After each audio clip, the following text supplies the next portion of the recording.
Hi all, my name is Holly Formosa from Comms Class, and today I'm thrilled to be joined by Amy Broadfoot on the topic of search marketing and SEO. Amy is a highly regarded digital marketing pro who works with incredibly innovative brands like TEDx, Stan, Aesop and Vice Media. Today, Amy has kindly agreed to share some advice on how businesses can get the most from search engines, including Google. Welcome, Amy. How are you? Tell us, are you on a lockdown zone right now, or are you free to roam? How are you going during this really crazy time? I'm in lockdown. I'm getting to know my pot plants really well and doing some cooking, and I'm not a cook at all, and probably eating way too much chocolate as well. So, but it's nice. It's nice to have a bit of a slowdown. Yeah, doesn't sound too bad. I think yeah, I'm keen for it to be over sometime soon, but yeah, let's see how we go. So you've just launched an agency called This Is Human. Can you tell us more about that? Yeah, it's been under the radar probably for about a year, and I did my first public announcement. I should probably tell the world that there's this thing now. So to backtrack, I used to be the National Content Director at Columbus, which is the biggest search agency in the Southern Hemisphere. And from there, I worked at various other agencies, but it was there that I got to hang out with the SEO crowd, and I'm a content strategist by trade.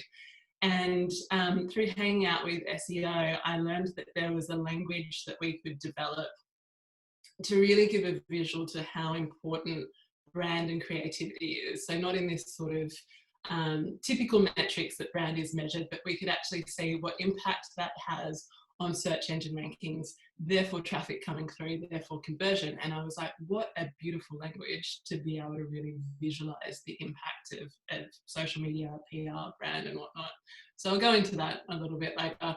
But This Is Human is about the balance of the creative elements of SEO as well as the technical elements. And, you know, it's about being more empathetic with the customers, more appreciation for brand, as well as doing that technical finesse as well. So yeah, I think it's been a fun little project, I guess, and now it's official and it's out in the world, and it feels a bit weird that I now have an agency. Congratulations.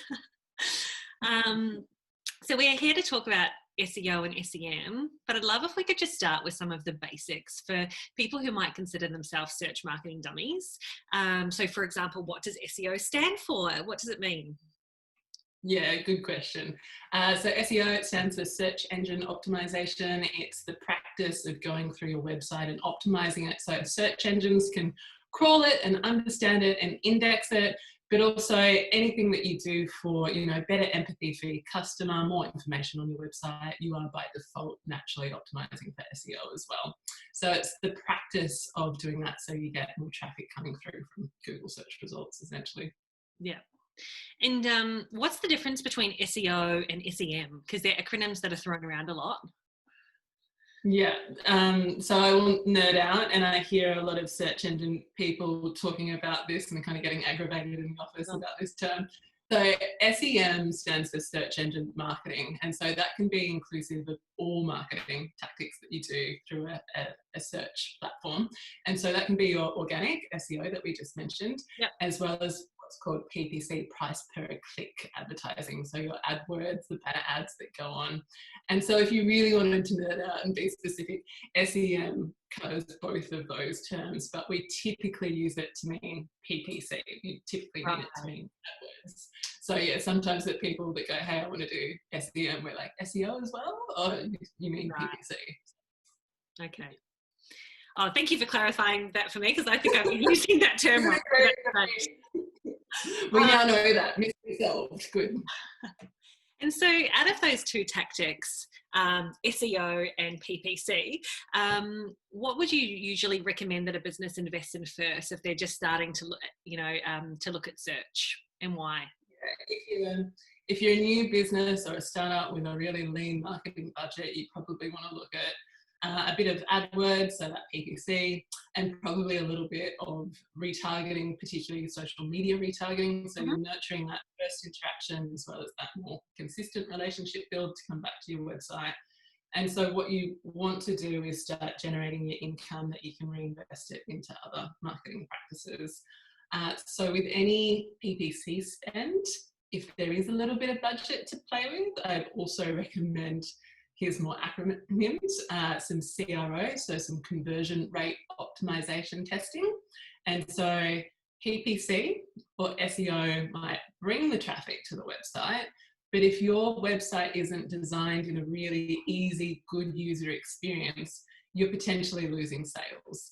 And so CRO, conversion rate optimization, is the practice of testing a website and designing it to increase those conversions. Amazing. So it means essentially you might be spending $1,000 a month on advertising, and you might be getting $2,000 worth of sales, and then you do some CRO and you spend $1,000 still, but you get $3,000 worth of sales. So it really, you know, helps to extract that most out of that advertising spend budget. So it's basically looking at the traffic that comes in and looking and optimizing that traffic so that you're converting. That path of least resistance, you know, how do we make it as easy for people to hand over money, essentially? Yeah. Okay. And then if you've got a little bit more money, or, you know, once those sales are starting to generate and you have a bit more of a marketing budget, that's when you would invest in SEO. But SEO, typically, you need at least 3 months, if not 6 months, to really start to see an impact of that. What's really great about that once you do set it up, you've got this sort of passive, always on traffic coming to your website, and that might make the difference between you don't need to write so many newsletters, or you don't need to go to a networking event, or you don't need to spend as much on paid advertising.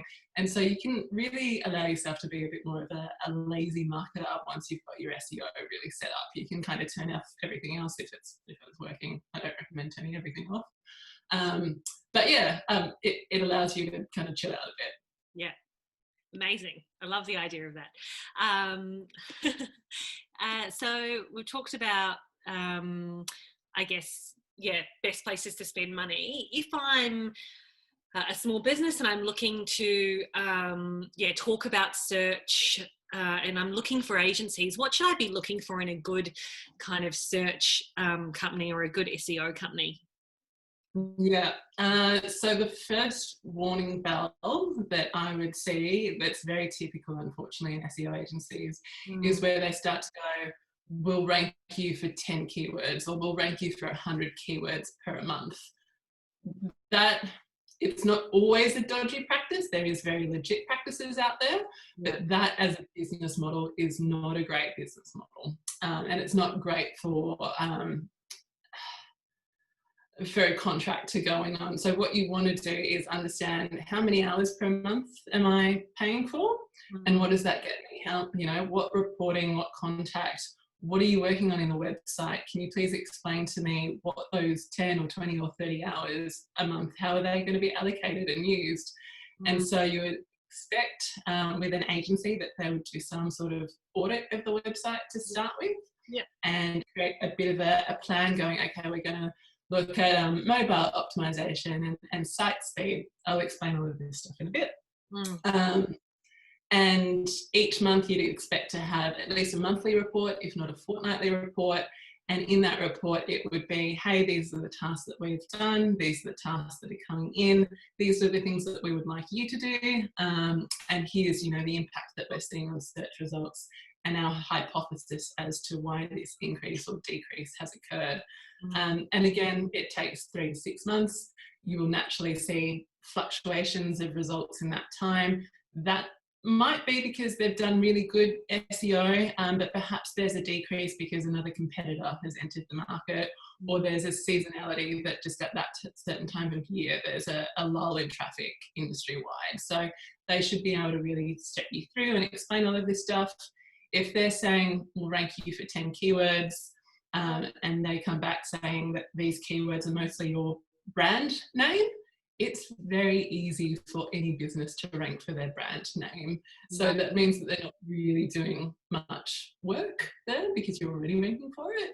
And a lot of SEO practices are site-wide. So it doesn't matter what keyword is going on. You know, all keywords are affected when you're doing site-wide work.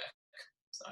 Okay. And if businesses want to speak with you about search marketing, are you available for consulting? How should they contact you? What's your advice to get in touch? Yeah, so I actually have two brands that I guess I work under. So there's my This Is Human agency, and so that's for enterprise level clients. I also do a bit of work with small to medium sized businesses through my amybroadfoot.com website. I do quick little 30 minutes or 1 hour consults if you want to book them in just for a quick chat. Or we can do, you know, the whole inbound strategy of the PPC, CRO, SEM, SEO, like all of that stuff that we do as well. So amybroadfoot.com or thisishuman.com.au. Yeah, I Amazing. think that's it. Thanks to everyone who has joined, and do get in touch with Amy if you have any queries, because she obviously knows her stuff and will be of great help to you. Thank you so much for your time, Amy, and we'll say goodbye to everyone now. Bye.